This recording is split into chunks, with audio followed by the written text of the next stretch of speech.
జై న్యూస్ కి స్వాగతం। ఈ రోజు వార్తల్లోని విశేషాలు। పార్టీలకు అతీతంగా చెరువులు గుంటల్లో అక్రమ నిర్మాణాలను తొలగిస్తున్న హైడ్రాకి మద్దతిద్దామంటూ సిద్దిపేట జిల్లా హుస్నాబాద్ పట్టణంలో కొందరు బీజేపీ నాయకుల పేరిట ఫ్లెక్సీలు దర్శనమివ్వడం చర్చనీయాంశంగా మారింది।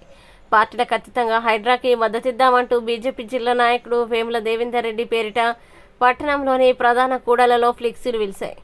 ఈ విషయంపై స్థానిక బీజేపీ నాయకులకు తీవ్ర వ్యతిరేకత తెలియజేశారు। ఫ్లెక్సీలు పెట్టిన దేవేందర్ రెడ్డికి పార్టీతో సంబంధం లేదని, అది ఆయన వ్యక్తిగతమని తెలియజేశారు।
హుస్నాబాద్ పట్టణంలో నేటి రోజున వేముల దేవేందర్ రెడ్డి అనే అతను భారతీయ జనతా పార్టీ పేరుతో హైడ్రాకు మద్దతుగా ఏర్పాటు చేస్తున్నటువంటి ఫ్లెక్సీలకు భారతీయ జనతా పార్టీకి ఎలాంటి సంబంధం లేదు।